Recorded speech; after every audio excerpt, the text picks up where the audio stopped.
നമസ്കാരം, news prime മലയാളത്തിലേക്ക് സ്വാഗതം. എൻ.ഡി.എക്ക് കേവല ഭൂരിപക്ഷം നഷ്ടപ്പെടാൻ ടി.ഡി.പിയും നിലവിലെ സഖ്യകക്ഷിയായ ശിവസേനയും മാത്രം വിചാരിച്ചാൽ മതിയാകും എന്നുള്ളത് വളരെ വ്യക്തമാണ്. ടി.ഡി.പി ആണെങ്കിൽ പിന്തുണ പിൻവലിക്കാൻ നിൽക്കുമ്പോൾ എൻ.ഡി.എയിലെ മറ്റൊരു ഘടകകക്ഷിയായിട്ടുള്ള ശിവസേനയിലെ ഷിൻഡെ വിഭാഗത്തെ കൂടി പിന്തിരിപ്പിക്കാൻ വേണ്ടിയുള്ള ശ്രമങ്ങൾ മഹാരാഷ്ട്രയിൽ നടക്കുകയാണ്. ഏകനാഥ് ഷിൻഡെയുടെ എം.പിമാരെ കൂടി പിൻവലിച്ചാൽ കൃത്യമായി രാഷ്ട്രപതിയെ ചെന്ന് കണ്ട് കൃത്യമായ രാഷ്ട്രീയ നീക്കങ്ങൾ നടത്താൻ കഴിയും. ലോക്സഭയിൽ അവിശ്വാസ പ്രമേയം കൊണ്ടുവരുന്നത് ഉൾപ്പെടെ വളരെ ബലവത്തായി നടത്തിയെടുക്കാൻ പ്രതിപക്ഷത്തിന് ഇന്ത്യ മുന്നണിക്ക് കഴിയും എന്നുള്ള ഒരു സാഹചര്യമാണ്. മഹാരാഷ്ട്രയിൽ പ്രതിപക്ഷം വാഗ്ദാനം ചെയ്യുന്നത് ഏകനാഥ് ഷിൻഡെക്ക് പ്രതിപക്ഷ നേതാവിൻ്റെ സ്ഥാനമാണ്. ഇങ്ങനെ ഫട്നാവിസിന്റെ കാൽച്ചുവട്ടിൽ ഉപമുഖ്യമന്ത്രിയായി നാണവും മാനവും പണയപ്പെടുത്തി നിൽക്കുന്നതിനേക്കാൾ എത്രയോ ഭേദമല്ലേ നിങ്ങൾ അന്തസ്സായി ഈ രാജ്യത്തെ ഏറ്റവും മികച്ച എക്കണോമിക് സ്റ്റേറ്റ് ആയിട്ടുള്ള മഹാരാഷ്ട്രയുടെ പ്രതിപക്ഷ നേതാവുക എന്നതാണ് എടുത്തെടുത്ത് കൃത്യമായി തന്നെ പ്രതിപക്ഷം ചോദിക്കുന്നത്. ഉദ്ധവ് താക്കറെ കൃത്യമായി പറയുന്നു, ശിവസേന വീണ്ടും ഒന്നിക്കേണ്ടതിൻ്റെ അനിവാര്യത. ഒരുമിച്ച് നിന്നാൽ മാത്രമേ ബി.ജെ.പിയുടെ ആധിപത്യത്തെ തടയാനും അത് പൊളിച്ചെഴുതാനും കഴിയുകയുള്ളൂ.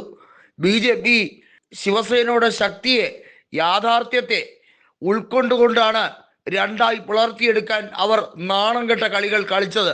അതിനുൾപ്പെടെ മറുപടി കൊടുക്കണം. കേന്ദ്രത്തിൽ എൻ.ഡി.എ എന്ന സങ്കല്പത്തെ തന്നെ തച്ചുടയ്ക്കണം എന്നതാണ്. ഇപ്പോൾ എൻ.ഡി.എയിൽ പ്രധാനപ്പെട്ട കക്ഷികൾ നിലവിൽ ടി.ഡി.പിയും ശിവസേനയും തന്നെയാണ്.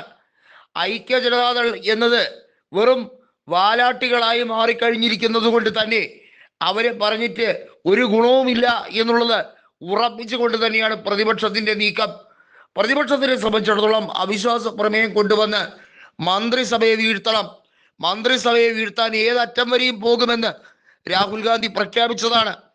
അടുത്ത വർഷം സ്വാതന്ത്ര്യ ദിനത്തിൽ നരേന്ദ്രമോദി ആ സ്ഥാനത്തിരിക്കുകയില്ല എന്ന് കോൺഗ്രസിന്റെ നേതാവായ മല്ലികാർജുൻ ഖാർഗെ വെറുതെ വീമ്പ് പറഞ്ഞതല്ല. അതിന് തക്കതായ കാരണങ്ങളുണ്ട്. കേവല ഭൂരിപക്ഷം ബി.ജെ.പിക്ക് ഉണ്ടായിരുന്നപ്പോൾ എന്ത് അഹങ്കാരവും നടത്താൻ അവർക്കുള്ള ഒരു പ്രത്യേക ആർജവം ഉണ്ടായിരുന്നു.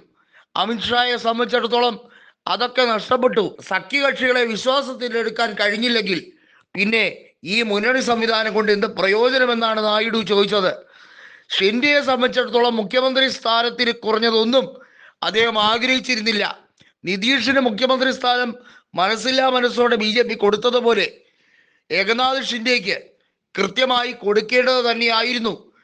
ഉദ്ധവ് താക്കറെ കൃത്യമായി പറയുന്നു, നിങ്ങൾ എന്നെ തള്ളിയിട്ടതിൻ്റെ പേരിൽ നിങ്ങൾക്ക് മുഖ്യമന്ത്രി സ്ഥാനം തുടർച്ചയായി നേടാൻ കഴിഞ്ഞോ? ആ ടേം കഴിഞ്ഞതോടെ ബി.ജെ.പി യഥാർത്ഥ തനിക്കുണം കാണിച്ചില്ലേ? ഇനിയെങ്കിലും ഞങ്ങളുടെ കൂടെ വിശ്വാസത്തിൽ നിന്നുകൂടെ, നിങ്ങൾക്ക് നേട്ടമേ വരൂ എന്നുള്ളത് ഉറപ്പിച്ച് പറഞ്ഞിരിക്കുന്നു.